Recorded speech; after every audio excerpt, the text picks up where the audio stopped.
Fam, what's going on? Could I get a roll tide inside the comment box? What's going on? Kyle Henderson, Bama Football on YouTube. Today is Wednesday, September 4th, 2024. We in week 2 of the college football season. Patrick Surtain just got paid. You see that? And Patrick Surtain, one of my favorite players here at the University of Alabama. I mean, when you think about great DBs, right? Guys who came here and then went on to the NFL, did their job. I mean, you guys talking about it right now. Type P inside the comment box right now for Patrick Surtain as we get the show going. The Broncos and first team All-Pro pick cornerback Patrick Surtain has agreed to a massive 4-year deal, $96 million contract extension, $77 million guaranteed. Oh, Patrick Surtain just got paid. Man, that's good. But if you're a Denver Broncos fan, are you happy overall? I don't know. I don't know. You got some NFL this week. Tomorrow night, you got the Chiefs taking on Baltimore. All right, so I appreciate you guys being here. Patrick Surtain, I mean, absolute baller. Today in the show, we got the Alabama defense. I want to give some praise to the defense. I think in today's world of grass basketball, we got to talk about the defense. We're going to talk about the left tackle position. I don't think Caden Proctor is going to play this weekend. I think you guys aren't shocked to hear that. I don't think there's really a need to play him. I think that South Florida is going to be much better than Western Kentucky. Not trying to scare anyone. I just think they are. Last year's last year. This year's this year. Alex Golesh is a good head football coach. We're going to talk about Red Morgan a little bit as we continue to throw a little shade at Florida State. I don't know. I can't stop. Saban Field. The dedication will take place this Saturday. Yo, by the way, did you see it's cooling down a little bit. I think the low for Saturday is going to be like 56 or something like that. Man, we're going to bring your parkas. That's a 50-degree drop for us. I'm going to take some calls, too, on the back end of the show. Kyle Anderson, Bama Football on YouTube. I appreciate you guys here. If you guys are listening on Spotify, thank you very much. I'll do my best to describe the graphics that I have on the show.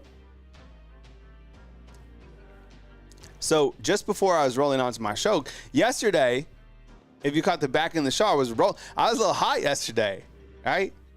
Couple things before I get to point number 1. What's up, Anthony? I see you inside the comment box. Max, Brent, Kevin, Sweet Home, JS Webb, Southern Red, Amanda, Jamie, Angel. What's going on? So yesterday, on the back end of the show, I froze. Did you see that? Yo, the internet, you have internet problems, it just happens. And it happens at I run an internet business clearly, so I need internet. So on the back end of the show, it froze. So I had to go recut the show, blah, blah, blah. Not a big deal. Not the first time I've dealt with internet problems, I promise you. So then, but I was a little high yesterday. I won a couple little rants, and one of them I was talking about Jalen Milroe. And I was saying, for all the haters, you guys are wasting air, blah, blah. I was reading the comments this morning inside the comment box. And it got people riled up. And people were like, yo, you need to stop supporting Jalen Milroe so much. And why are you his biggest fan? Truth be told, the Jalen Milroe camp, his dad, after the SEC championship game, he completely yelled at me. He was mad at me. He was cussing at me. It was crazy. I'm serious. There's people at the SEC championship that saw it. And you're like, what? I've never said anything bad about Jalen Milroe. I think people have tried to say that I said bad stuff about him. I didn't. It's about the call-in show. When I have the call-in show, anybody can call in and say what they want about the show. That's what's good about the show. You don't like something that's happening with the team, go ahead. I promise you. I've never said anything bad about Jalen Milroe. I've always been in his camp. All right? So I believe in the kid and his abilities. I think he's going to win the Heisman. I think that he leads Alabama to a national championship.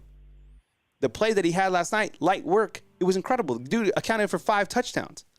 So for everybody that wants to continue to hate on the young man, you're wasting your space. He's the best quarterback on this team. He's one of the best in college football. Anybody out there in college football would be lucky to have somebody of that caliber, not from only an athletic standpoint, but for an ambassador of their brand and their program. Dude is completely class. Hell of a leader for the team. Hell of a leader. Well, I appreciate you guys being here. One of the things that I wanted to, and the other thing, before I was getting on the show, the internet cut out of my house. And I was like, what the hell? So I go down to the garage. That's where the broadband is. And so for all you electricians out there, all of the outlets in the garage, none of them are working. None of them. But the garage goes up. So I think it might be a GFI issue. So I'm running a long extension cord from the broadband to my house. So whatever, we get through it. If Alabama can get through headset communication malfunctions or whatever they had to deal with, we can get through this, right? Not a big deal. 113 on the show. I appreciate you guys. Remember to hit the thumbs up, like, subscribe. Ways to support Bama football on YouTube. You can become a fan funder inside the comment box. The super chat goes a long way. Simple thumbs up. If you're listening out there on Spotify, Bama_YouTube on Venmo. Just like tips. I appreciate it. But thumbs up goes a long way. I wanted to lead off talking about the Alabama defense. I posted on Facebook today. I'm on Facebook, TikTok, all those places. Reset the breaker GFI reset. All right, thanks, Mac G. I appreciate it. I'll definitely check that out. I think that it's going to be an easy fix. But it was like literally right before the show. It was like 10 minutes ago. In this world of grass basketball, it's hard to post a shutout. I get it. It's Western Kentucky. It's, TJ Finley, he's not good.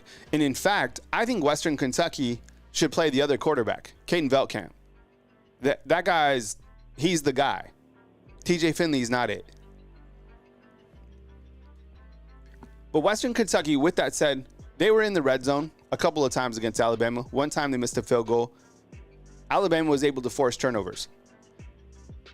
I loved what Coach Kane Womack said following the game when he was talking about his defense, that he's not satisfied. And when you look to the Alabama defense, it was interesting because they only had one sack, which came from Q-Rob, right? You had to shoot you had your 2 turnovers, but he wanted turnovers for scores. He wasn't satisfied. And I started thinking, I was like, you know what? And I've said this before. If you want to win over Alabama fans, you recruit really well at the highest level, which Coach Kalen DeBoer, Courtney Morgan, his staff is doing. They're ranked number 2 right now in all your recruiting services. But during the season, along with just winning games, if you play sound defense, if you play elite defense, you win over the fans. Alabama fans are accustomed to great defense. Coach Saban's a defensive-minded guy. Kalen DeBoer known for his offense. But for Kane to come over here and restructure the defense with the 4-2-5, there was a lot of question marks going into the season about the defense. We said that more pressure would be on Coach Kane Womack because he's changing the defense. He doesn't have a lot of corners that have played together. Now he does have the guys, and we saw them against Western Kentucky in the secondary, and they fared very well. But man, for them to come out here, they only allowed 42 yards rushing. I get it. I mean, Western Kentucky's trying to throw the ball, but I mean, look, they didn't even get 150 yards passing. They had 2 turnovers in the first quarter. How about this? You have to get off the field on 3rd down, right? You have to make the other team. There were 3 of 18 on 3rd downs. And at times it felt like Western Kentucky had the football forever. I love the fact that he said we're not satisfied. Okay, 63-0, job's not done. Who said that? Kobe. Job's not done. Why aren't you happy, Kobe? Job's not done. It's one game. Job's not done. Get back to work. I noticed, and I know you noticed as well, the team speed on defense. Of course, offensive guys are going to be fast. All the best players, right? Even according to Coach Saban, play on the offense. Yo, this defense was fast. I noticed they were fast from the first two possessions. The first possession, I was like, oh man, they're fast. The second one and the rest of the game, I was like, these guys are fast. Really fast. Great team speed. I would love to know which guys are running over 20 miles an hour on the defensive side, but I can guess myself. Even the way that the guys in the defensive line, like Jaheim Otis and Tim Keenan, I even thought they were fast. I'm serious. They were flying. Man, they were fast. Got to play defense. Even when you have an offense as high caliber as Alabama. And this is the other thing. Usually, when you have an offense that can score like that, 33 seconds, 42 seconds, under a minute, whatever it is, you have the defense out on the field. They're tired. They're gassed. You know, they're going to allow a big play. This team didn't. The defense didn't in the small data points that we have. They were out there for a long time.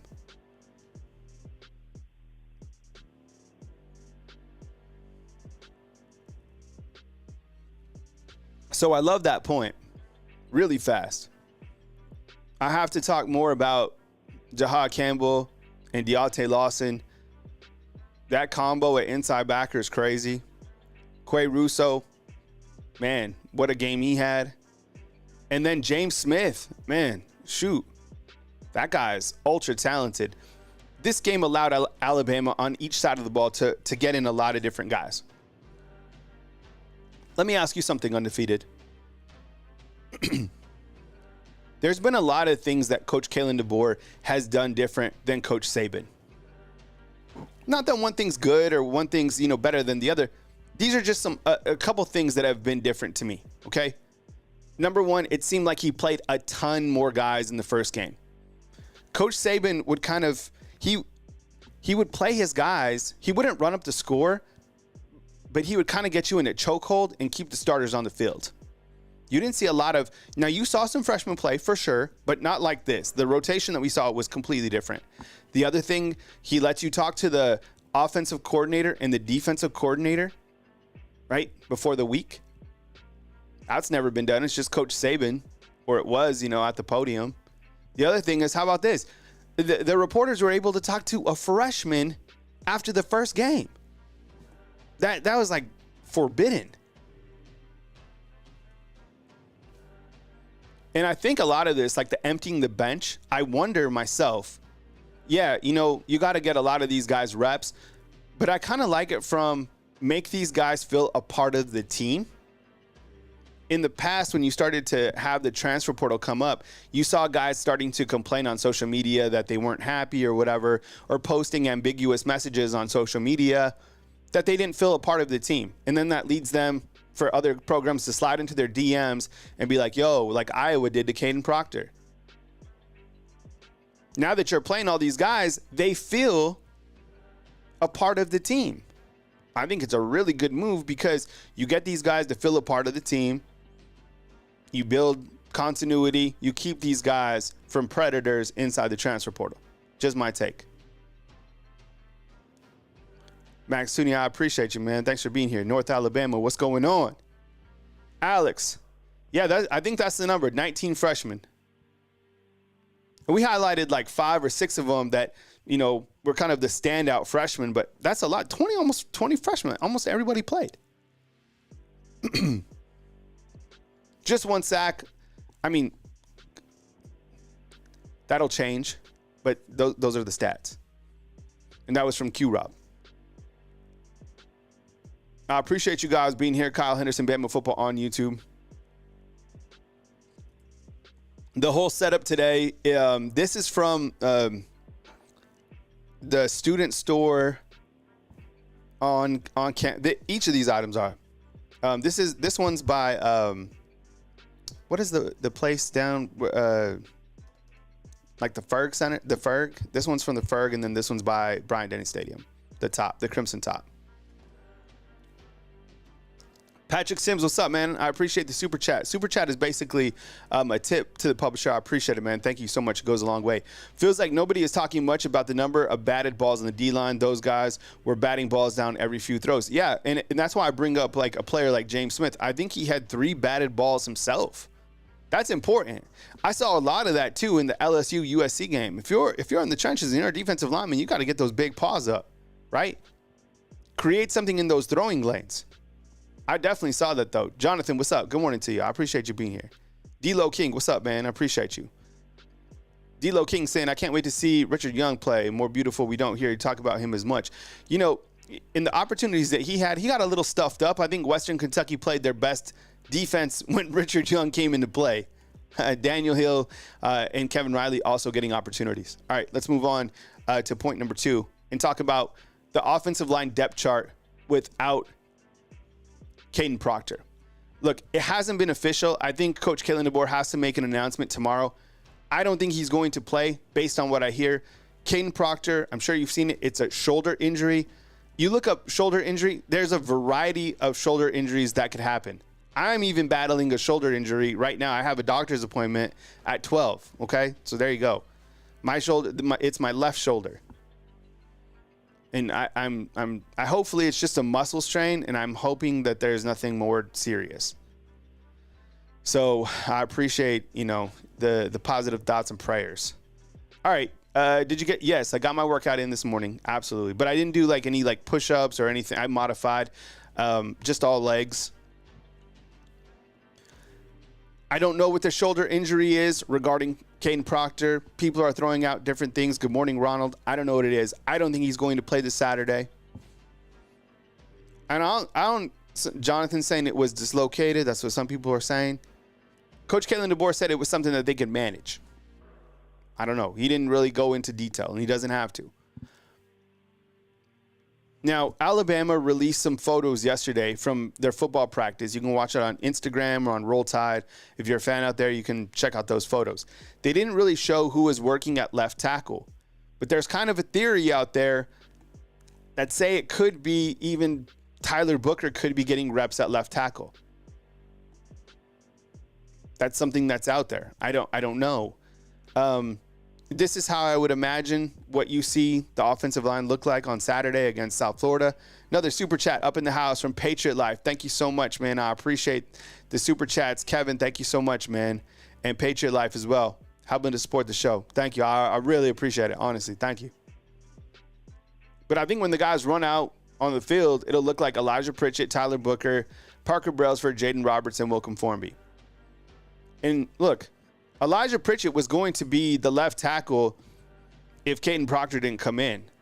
Now, I know Pritchett's been in the news for a lot of different off-the-field stuff. Never going to judge anybody, period, especially somebody young in their life, right? No one is perfect. Not that you condone some of these things that they do, but, you know, hopefully they learn and they use them as opportunities to be a mentor to somebody else who's younger than them, right? I could see Tyler Booker maybe. Look, if it is serious enough to where Caden Proctor, you know, has to miss a little bit more time than we're thinking and he can't get 100% healthy, I could certainly see Tyler Booker be a left tackle.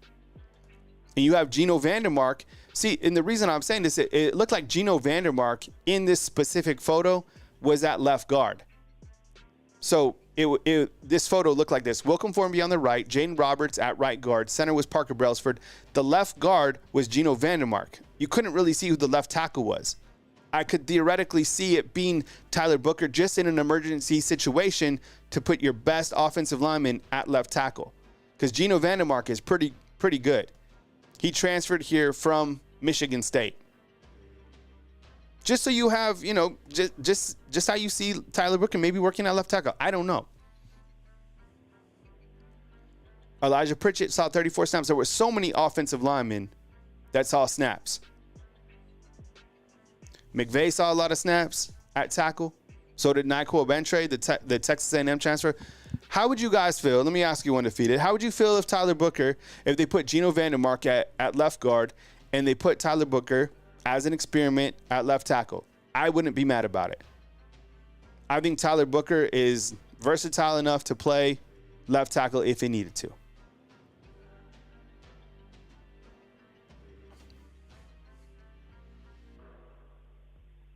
Wilkin Formby did a really good job.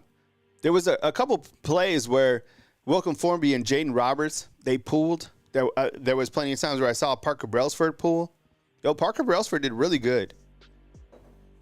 Offensive line is good. Now, they're going to be challenged. Wisconsin, I mean, I promise you, when we are looking at this South Florida team, which we're going to do here in a second, they're better than Western Kentucky, much better. This isn't to like freak anyone out. This is fact, 1,000,000%. Well, what now? What's up, man? I appreciate you inside the comment box. Hey, Kyle, how easy, hard would it be to add players' jerseys, numbers on your graphics? It would just take a little bit of time, but I definitely could do it. I think that would even help me. I could probably like put it in the left or somewhere in the corner. Because one of the things that I personally run into, like when I'm watching film, is a lot of players, sometimes they double up a number. Like you can have an offensive player with the same number as a defensive player. So sometimes it's a little bit difficult for me too. But yeah, I mean, I edit all the graphics myself, so that's something that I could certainly play around with.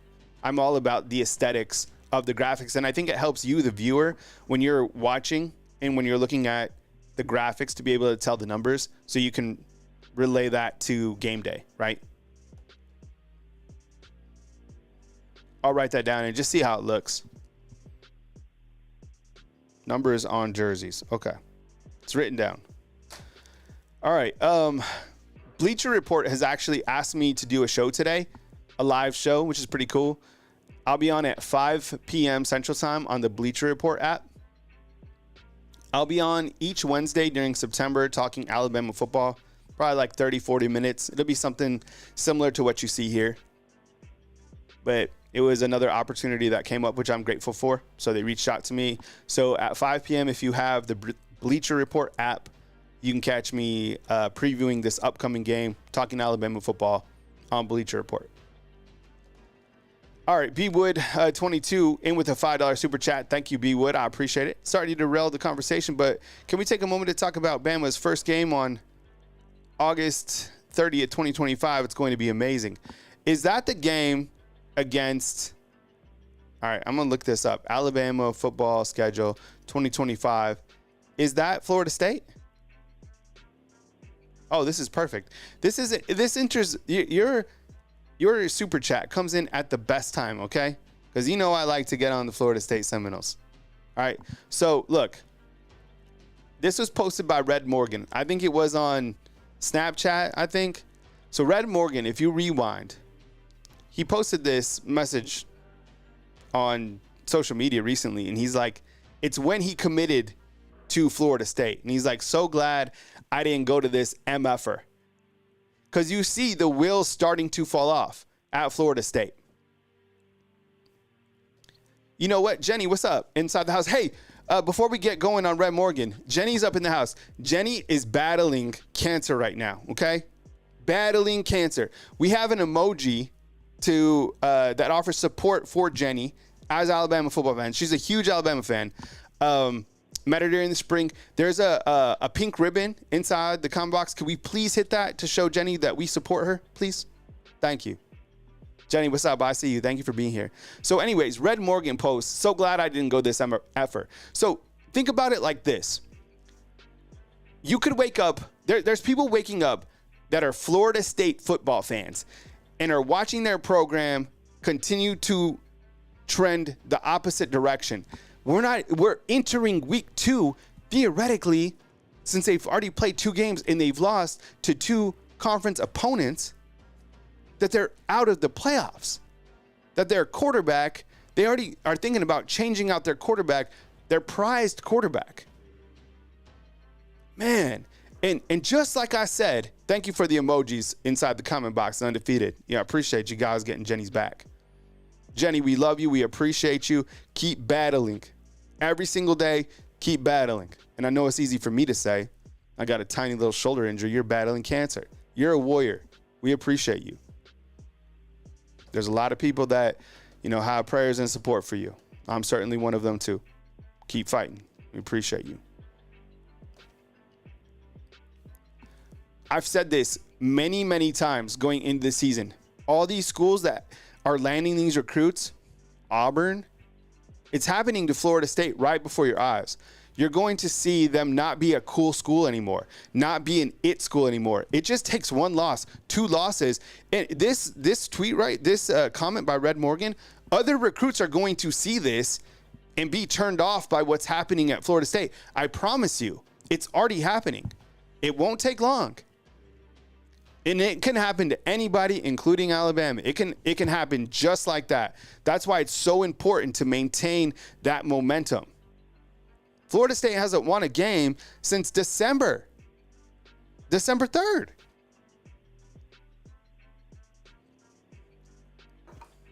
So this right here is going out to everybody. And people are going to start to see Red Morgan because he played in the game as a freshman at Alabama. And they're like, man, if he's thinking that, I don't want to go over there.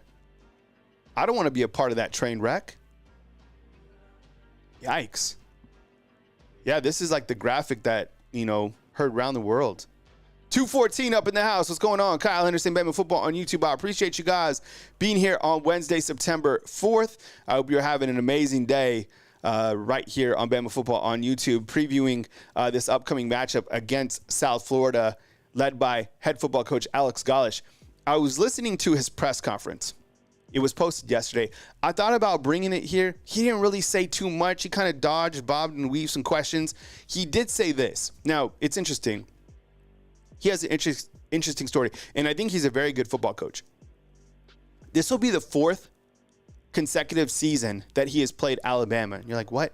Well, he was the offensive coordinator at Tennessee. Actually, the offensive coordinator at Tennessee, not to open up a wound, because I'm sure it's healed, but remember when Hyatt caught for all those yards up in Rocky Top?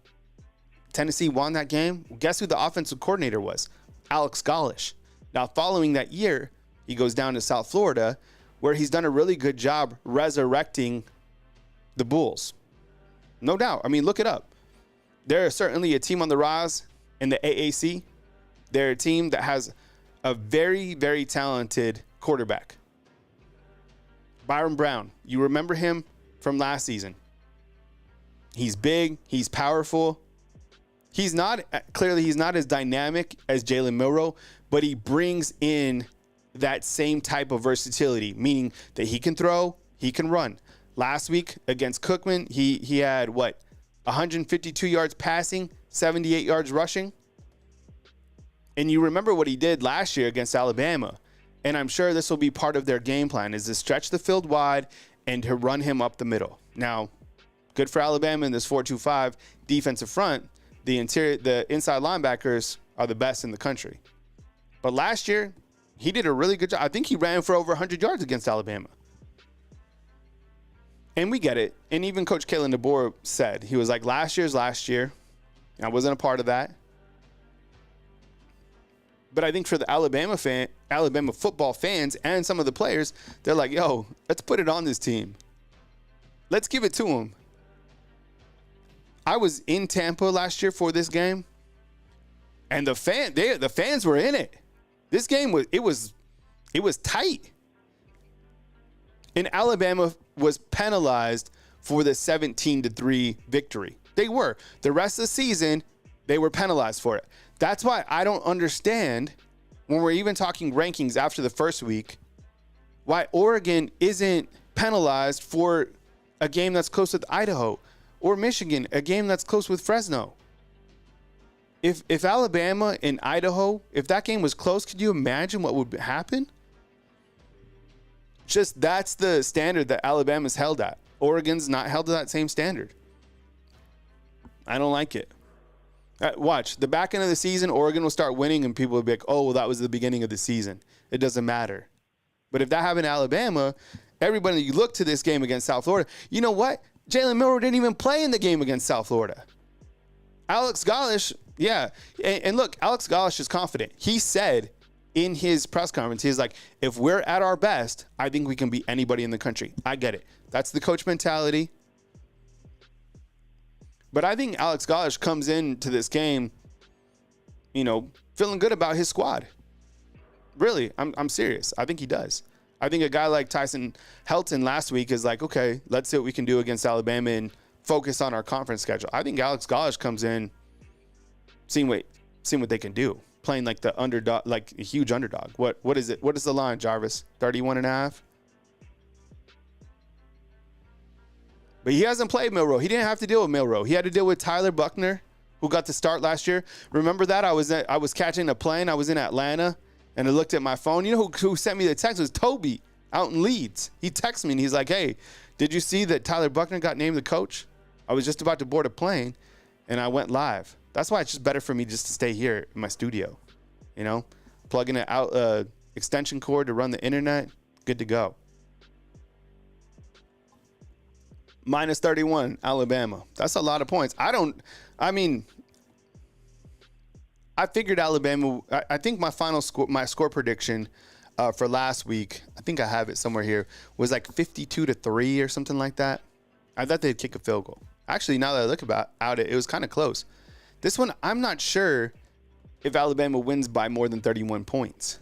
I just think that South Florida plays a lot more ball control. I don't know. Who thinks Alabama wins by more than 31? Type Y if you think so right now. Does Alabama beat South Florida by more than 31 points? I don't know. I mean, they win this game, and they put it on them. But 31? Angel's saying yes. You guys always give me confidence. All right, so a lot of Ys. Okay. Feeling good then. If I was USF, I would be comfortable too, but I'm expecting Bama to win. That's what Jamal says. A lot of yeses. Okay, good. Yo, this team, that's why I want to start out talking about the defense. I'm starting to really like Kane Womack. I already drank like all the Kool-Aid. Hopefully, you know, if things don't change by the end of the season, because I've already gone all in on Womack. Timothy has it 56-0.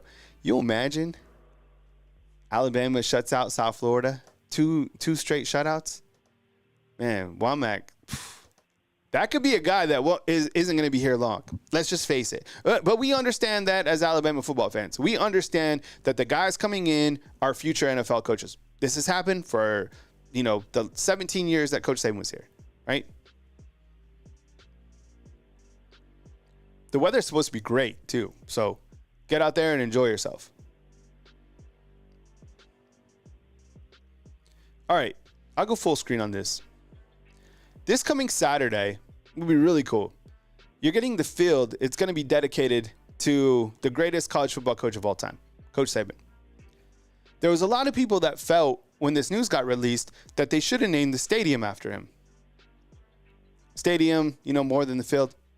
To me, I actually really like this, to be honest. I like the field. And I think, for me, that's where he was with this team. That's where he built, like the ground. Think about it. The field is the foundation of the entire program. And so when I was reading the University Athletics, kind of their bits and pieces about Coach Saban, I mean, it's really remarkable. Look at this. And there's a ton of stuff missing, but these are just some bullet points that'll be brought up when they dedicate the field to Coach Saban this coming Saturday. 7-time national champ. The official title will be Saban Field at Bryant-Denny Stadium. 17 years in Tuscaloosa, Alabama. 28 years coaching. 6 titles at Alabama. A winning percentage of .806. 11 SEC titles. 21-2 versus top 10 teams. 66 All-Americans. 49 first-round draft picks. Patrick Surtain says, what's up, coach? He just got paid. And then these are the things that I like the best. You know me. I'm always kind of like, I love the mentorship. I love the off-the-field stuff. By the way, some of the stuff that Coach Kalen DeBoer is doing off the field is cool, too. Everybody saw the video with the little girl. That was cool. See, Block thinks they deserve the stadium. You see, a lot of people feel like that, too. 656 degrees earned. That's amazing. 103 master's degrees. Wow.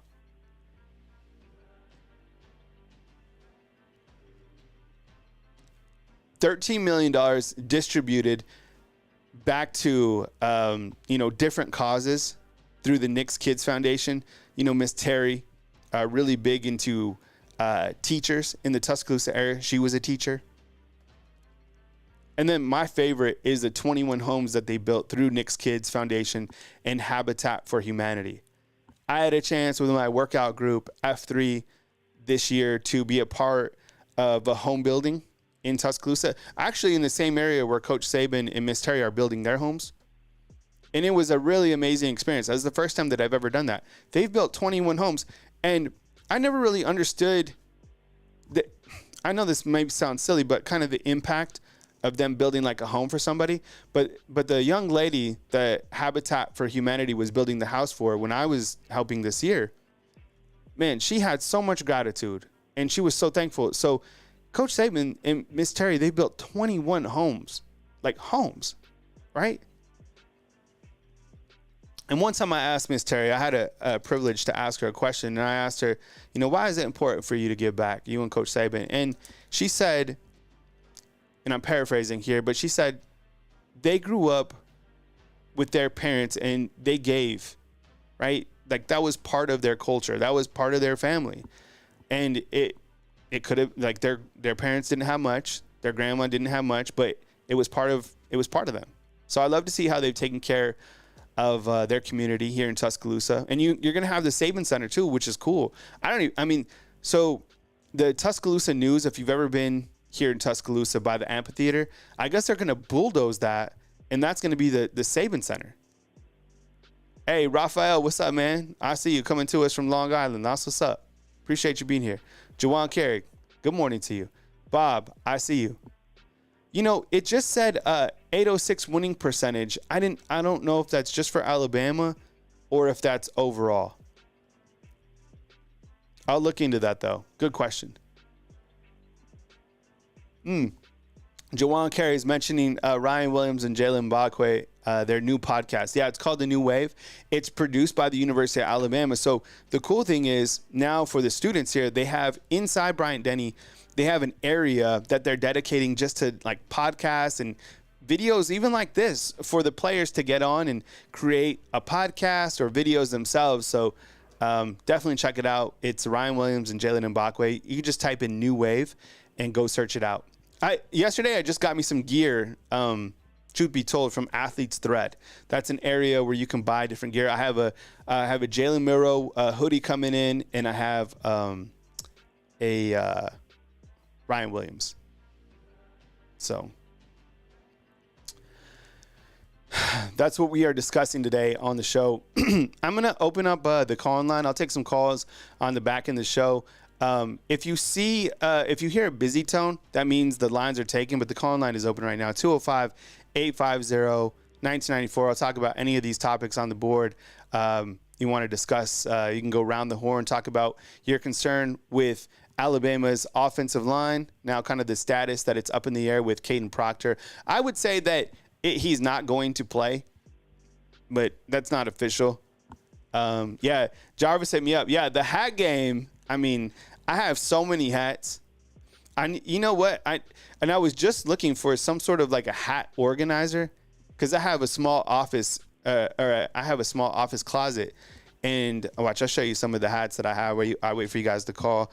Some of the ones that I recently have purchased, and I get them at the student store. They have so many to choose from. Here are just a couple of them that I have, and a lot like this. The older style logo is now back in, right? Oh, that's my workout hat. So I have this one. This one is from Chris Mobley here in Tuscaloosa, but I think that you can also get this at Expeditions, and see, it's a rope hat. I like that style. This one is basically, just the old school logo. It's Nike. I like the color tone on this one. This one was purchased at the student store. Oh, I have this one. I have a lot of hats that just have like the American flag emblem. It's like, this is the one I just wear backwards, like to my son's games or whatever. And then I have that tied one in black. So, yeah, 865. I think it's Angel from Pigeon Forge. Let's take it now. Angel, what's up, man? I appreciate you. Again. Yeah, what's up, Angel? Good morning to you. Thanks for calling into the show. Welcome on in, man. Go ahead. Yeah, the first to start off, TJ Finley shouldn't have started talking smack. And that's what happened to him. He talked smack, and he got what he deserved. A shutout, 63-0. Yeah. And, look, this team is dangerous. And Ryan Williams is going to be a big star one day. And I believe he's going to get a couple more touchdowns against South Florida. And they're about to find out that South Florida's going to find out that Alabama is not going to be a pushover like last year, 17-3. That's not going to happen this year. It's going to be a shutout probably. The talent gap is huge there. And Alex Golish, he's a good guy and all, but I don't see his offense or, his players make a big impact in the game really, because that game last year, I think it was a running back that ran over an Alabama player. That's not going to happen this year. And they got that probably somewhere in the locker room, that one player that got ran over or whatever. Like, that's not going to happen. And it's just going to be a crazy, crazy environment for them to, to be in, because they can't handle Alabama, especially this new defense we're running. But what do you think if the South Florida can, have a good run game and all that, and possibly a defensive plan? They really, I believe they won't really, because, it's just, it's Alabama. The talent gap is huge. So what's your thoughts on that, like, overall with the defense for South Florida and the offense? Yeah, I think listening to Coach Kalen DeBoer talk about South Florida has been interesting, because he's not really playing on last year like we are as fans. I'm sure that the players are seeing it kind of how we are. They might not say that in the interviews or whatever, but I feel like last year, like, who's pissed off still about that game? Out of all the games that Alabama's ever played, that game was aggravating. There was so many things that just didn't go right. It was just, we can talk. Yeah, it was terrible. So I think, and I was watching the student section. They were sitting in the end zone at Raymond James Stadium, which, by the way, is a really cool stadium to check out. And they felt that they were going to win the game there for a little while. Jalen Milroe was benched. There was, so many storylines in that game. So I think the Alabama players, have a lot to play for and are excited about this early season matchup. Plus, they want to compound on the momentum that they have. I love in this last game how Coach Kalen DeBoer was able to basically empty the bench, but didn't necessarily look at the scoreboard. I think Alabama probably could have put on, another touchdown, would have got them to the 70 mark. But I think it's really important overall for Alabama this year under Coach Kalen DeBoer to really drop the hammer and to continue to let people know what's coming. Because there's a lot of people that feel that this team's vulnerable. South Florida coming in. Yeah. I think they're probably talking. I'm serious. I bet they're talking that they can play with these guys. And Alex Golish, I mean, like, he didn't really say too much, but he was like, look, if we're at our best, we can play with these guys. And I think it's important that Alabama's like, if you're at your best, you can't play with us. So what else you got, Angel? Yeah. Yeah, and the hypocrisy is real, though, because every time Alabama has a hard time, maybe in the first half not score many points, Oregon has to sit there and Alabama's terrible. No. Yeah. The hypocrisy is real, especially Oregon and Michigan, because, I mean, they struggled, especially Oregon. They're overrated, and that offense is overhyped, and they couldn't score that many points against Idaho. Come on. The Idaho Vandal Potatoes. I mean, come on. They had a huge talent gap, and then we'll sit there and oh, look at Alabama. Like, the hypocrisy is real. It's just it's annoying because I can't stand Oregon. Because same thing before the state. Like, they feel like they're entitled to something, And in the last 10 years, they haven't done much. Especially what happened to Oregon against Ohio State in 2015. They got blown out. Mm. I mean, and it's just, yeah, it's still night, but they haven't been relevant like Alabama has been. And they're just upset and mad because it's Alabama. But that's all I got for today, Kyle, with the rants about Oregon. Right. They're overrated. They deserve that spot, number 7, or wherever it is. Well, I appreciate you calling in, Well, Angel. day, I'll catch up with you next, man. All right, see ya. All right, my good buddy Angel calling in from Pigeon Forge. We got a 770 and a 417 coming up next right here on Bama Football on YouTube. Yeah, I mean, Angel hitting on the same thing that I hit on earlier in the show is that Alabama's held to a different standard when they play different teams. I mean, they beat Western Kentucky 63-0. They're supposed to beat them that bad. Western Kentucky keeps it close. My goodness, you never hear the end of it. But Oregon not held to that standard, maybe because they haven't won at the highest level like Alabama has and been kind of on that same platform. But Dan Lanning likes to pretend that they have. So that's kind of, I just thought, man, the score against Idaho, people will forget about it at the back end of the year. I won't. I'll be talking about that all season long. So get used to it. 770, what's up? Who am I on the line with and where are you calling in from? Hey, Cal. Jimmy Williams. How you doing, buddy? Jimmy, what's up, man? Where are you calling in from?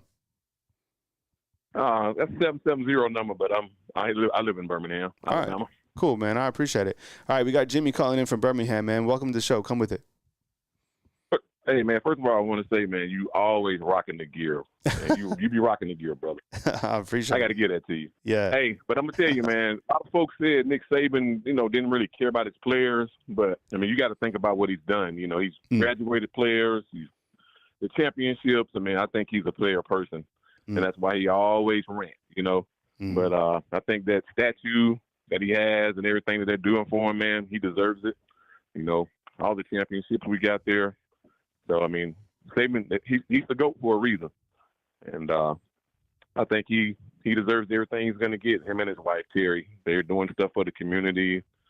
So he deserves the best, man. And I think Coach DeBoer is going to do the same thing right behind him. The only kind of gripe that I have about this is that I think Miss Terry deserves some sort of a statue. Not, not a huge statue, but like some sort of, I don't know, some sort of bronze something for her contributions back to, I'm serious, she's really taking care of Tuscaloosa. A lot of the things behind the scenes, she's remarkable. There's a lot of things that, we don't know when it comes to that, but every time you see her, she's always doing something for the community as well. Yeah. And she deserves some type of trophy, a plaque or something thank somewhere. You. Yeah. In the hall or in the director's office or something. Yes. She deserves it just as well, man. Mm-hmm. She's a great person.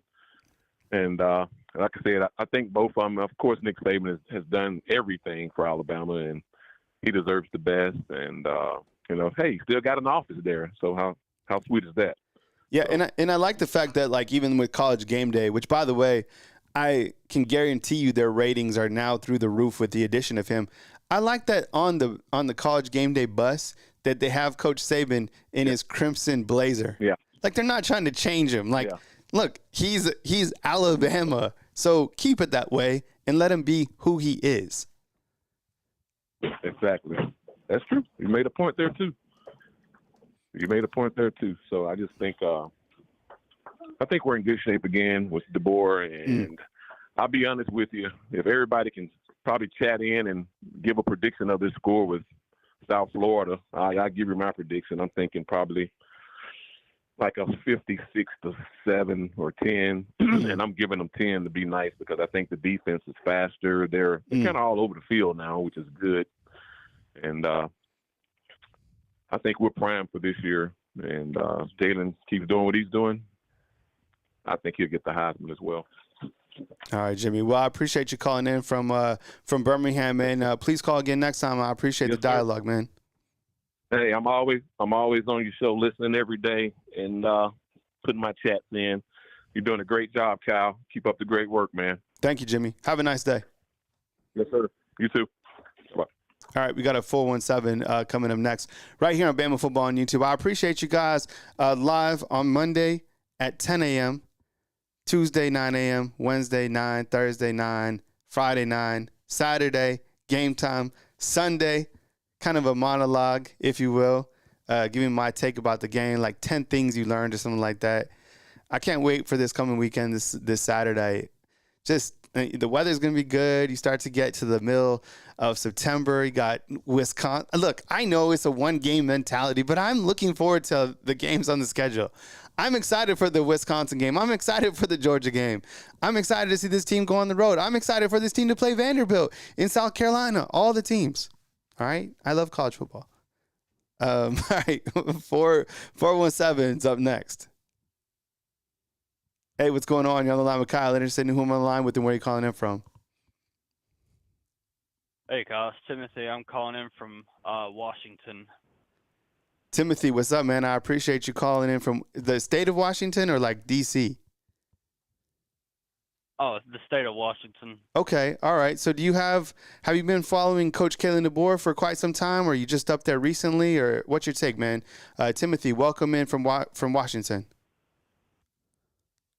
Yeah, I'm a huge Bama fan. I called to the show like last year a lot. Okay. I'm originally from Bama, but I'm a trucker, so Gotcha. I go around everywhere. Mm-hmm. But dude, like I was so happy when Kalen DeBoer got hired. His offense is it's mind-boggling. Like the way that he's an offensive mastermind and he can get that offensive line to shift and to switch and confuse that defense is just amazing to watch.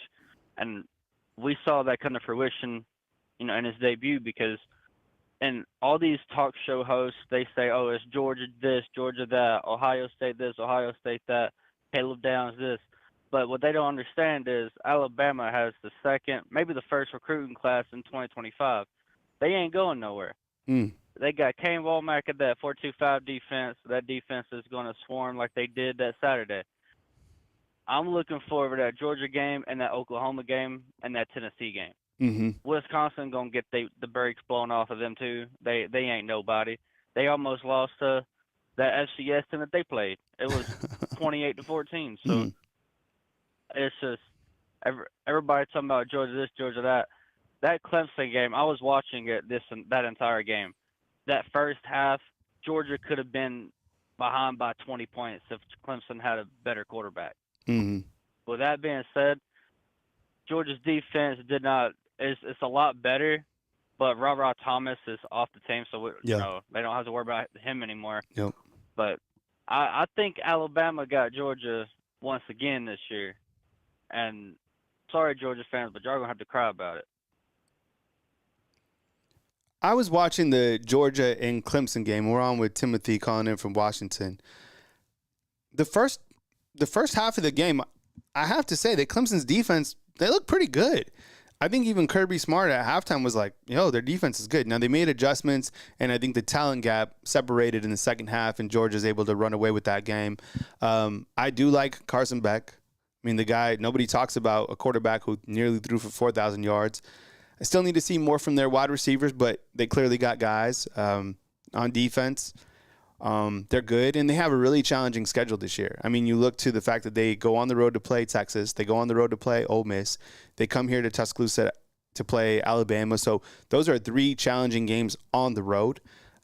By the way, let me ask you, and I was going to do this tomorrow, and I'll probably do this tomorrow with the graphic, but just for the sake of it.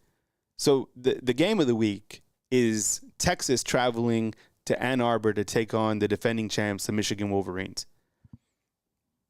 I would imagine that an overwhelmingly amount of you take Texas. If you're choosing Texas, type T inside the comment box. If you're taking Michigan, type M. I would imagine that people taking Texas. All right, Timothy, what else you got, man? Yeah, that's this game. I think it's gonna be a lot closer because I think everybody has returned from to that Michigan defense. The offense is a little sputtery right now. They'll figure that out with the quarterback situation.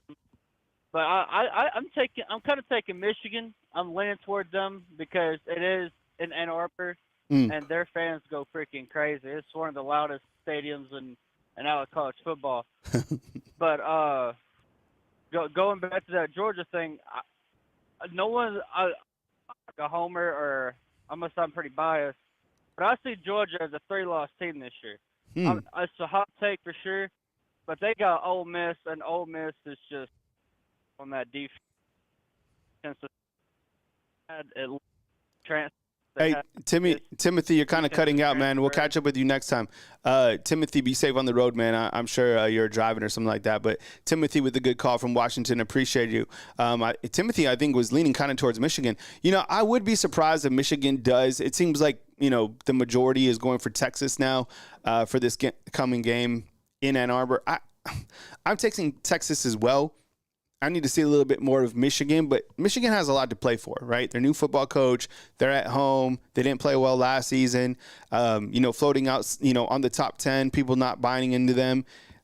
People starting to look to Ohio State to be able to run the Big Ten. I don't know. Look, USC looked good to me. I get it. It's one game sample size. That quarterback, I loved how he moved his feet in the pocket. I love their wide receivers. I love their defense. I don't know. I mean, USC looked really, really good. And I don't think LSU looked bad.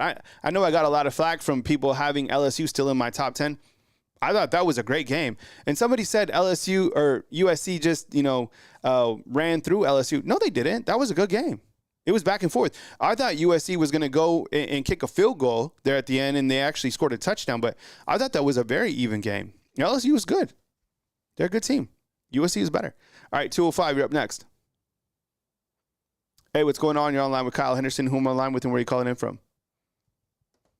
Trent from Birmingham, Alabama. Trent, what's up, man? I appreciate you calling in from Birmingham, man. Come with it, and welcome on to the show.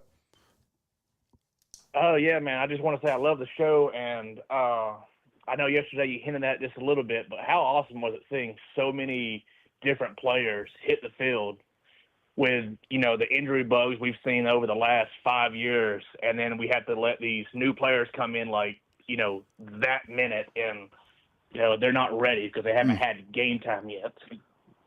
Yeah, I really liked it. I mean, that was something that, for all the great things that Coach Saban did, I mean, he kept his guys in, and that was that. I love the rotation and getting a lot of these guys in, and I think it does more than just give them experience. It also makes them feel part of the team because you are contributing. Maybe you're a backup guy, or maybe you're on the 3 deep and you get a pick 6 or something like that, or you're in on a play where you get to celebrate with your teammates. There's a difference from celebrating with your squad on the field, like from Oski, right, interception, than it is from the sideline, 100%, right? Hey, I was on that play. I was on national TV. So I like that aspect about Coach Kalen DeBoer. Plus, this season, more than any season, you're going to need to go all the way to the 3 deep to be able to make a run for the national title. So off to a good start. I know, small sample size, but it's enough to get excited about because of all the guys that got in. Plus, freshmen are playing. Ryan Williams, 2 catches, 139 yards, 2 touchdowns. Xavier Brown, 35 snaps at corner. Jalen Mbakwe, over 30 snaps. Caleb Odom, 23 snaps, 2 receptions. I mean, I love it. I love to see those young guys eat. It's part of what makes Alabama fans excited about not only the team, but excited about the future of Alabama football. What else you got, Trent? Yeah, I just want to say, I love Nick Saban. Loved all he did for Alabama. But I just think, last year we didn't have the best, offensive coordinator, defensive coordinator. Mm-hmm. But I think Kalen has really brought in what is going to hit on, making Alabama the best offense with Jalen Milroe they can, the best defense that we can have. I know, Saban was a defensive-minded coach, but, there was only so much we could do with who we had last year. But I think this year, it's not going to be watch out, Georgia. It's going to be watch out for Bama. Bama still has the SEC in, 8 of the last 12 years championships. So let's look for number 9 this year. Yeah, I love it. I mean, this team certainly trending in the right direction. I just love the defense. That's why I wanted to kind of hype them up today. You get a shutout in college football. And I know there's a lot of teams who had shutouts, whatever. I just thought the speed of them, the way they're able to, get so many guys inside the defensive line, like James Smith. You guys have been talking about James Smith a lot. Jermaine Lathan, LT Overton. My goodness. Like, this team has guys on guys, and to see them all getting in on the defensive side, I like that swarm defense mentality. Anything, Trent, that you want to hit on as well? Yeah, man. I was just, when you get down, like, they got close twice, right? They got close, very close to getting in the end zone twice. It was nice not to see them let up. Yeah. They kept attacking the ball. They kept attacking the running receivers. Them getting their heads around, looking for the ball when it's in the air. It got better last year, and it's been good in the past, but then, it kind of slipped a little bit. A lot of penalties. We still had a lot of penalties. We had 6 in the first half, 1 in the second half. I'd like to see that come down, obviously. I mean, a lot of that was on offense too, but, just the depth and the corners and the linebackers just getting their heads around when the ball's in the air, know it's coming towards them, and staying on the gas and not letting them just get an easy 6 points just because they're, inside the 20. I appreciate the call, Trent. Thanks for calling in, man. Yes, sir. Roll Tide. All right, Roll Tide to you. Hey, if I didn't get to you today, call back tomorrow. I'll have the call-in line open on Thursday and Friday. I appreciate you guys, calling in when I do open up the call-in line. Thank you so much. I always look forward to catching up with you guys right here on Bama Football on YouTube. So the back end of the show will always be where I take the calls. And when you see this call-in line pop up, definitely give me a call. If you're a sponsor out there and you want to sponsor the show, nmpreps@gmail.com. There's tons of viewers on the show, and it's only going to crank up as we continue to move forward right here on Bama Football on YouTube. As I close out, kind of something that Trent was hitting on, you look at the snap counts, and this is a labor of love. I do all the graphics, all the details. Somebody asked me to put the numbers on. That's something that I could definitely try to do as well. But I go in depth on every single position. So, for example, Damani Jackson, 40 snaps. He was targeted 0 times. He had 1 tackle. Xavier Brown, the F stands for freshman, 35 snaps, 2 targets, 1 tackle. Jalen Milroe, 26 snaps, 4 targets, 4 tackles. Deshaun Jones, a transfer in, 12 snaps, 2 tackles, 2 targeted, and 1 tackle. Zay Mincy, 19 snaps, 1 target. So I do this for every single position. There's a lot that goes into it. I appreciate you guys hanging with me and supporting the product. Here's the inside linebackers. Deontay Lawson, 49 snaps, 9 tackles. Jahad Campbell, 46 snaps, 9 tackles. 9 plus 9 is what? 18, right? Just like 4 plus 2 is what? Answer inside the comment box. Justin Jefferson, inside linebacker, 35 snaps with 2 tackles. Jeremiah Alexander out with the undisclosed injury. Justin Okoronkwo in with 5 snaps, and Caden Jones in with 12 snaps as well. I have the whole list on the video that I ran yesterday, but kind of just showing you a snapshot. I know there's a lot of different places that cover Alabama football. Please go support them. I'm trying my best to kind of elevate my own platform. I run in my own lane. This is what, I do. I love to talk Alabama football. You can also find me on Spotify. Just type in Bama Football on YouTube. Also on TikTok, Facebook. All the news comes here, and then it's circulated out that way. But I appreciate you guys being here. The schedule for the rest of the week, you got, I have a feature tonight kind of wrapping up with an assistant coach. That'll be on probably around 7 or 7:30. And then you got Hey Coach on Wednesday. Thursday and Friday, I'm on live at 9 a.m. And then, of course, during the game, you're watching it right here on the watch along right here on Bama Football on YouTube. I appreciate you guys. Thank you so much to everybody out there that might be going through something. My prayers and my thoughts are with you, and I hope that my positivity spills into you. Be good people out there. Be good to each other. I appreciate you guys being here right here on Bama Football on YouTube. I hope you guys have enjoyed the show, the style, the format. I put every single thing of my heart into the show right here on Bama Football on YouTube. Oh, yeah, in Bleacher Report today, live at 5 p.m., they've asked me to come on and do a segment talking Alabama football. So each Wednesday in the afternoon on Bleacher Report as well. Kyle Henderson, Bama Football on YouTube. One more time. Could I get a Roll Tide? I love you guys. Thank you very much for being here. Stay blessed and catch up with you soon. New outfit drip coming tomorrow on Thursday, September 5th. Getting closer to those score predictions. I'll catch you soon right here on Bama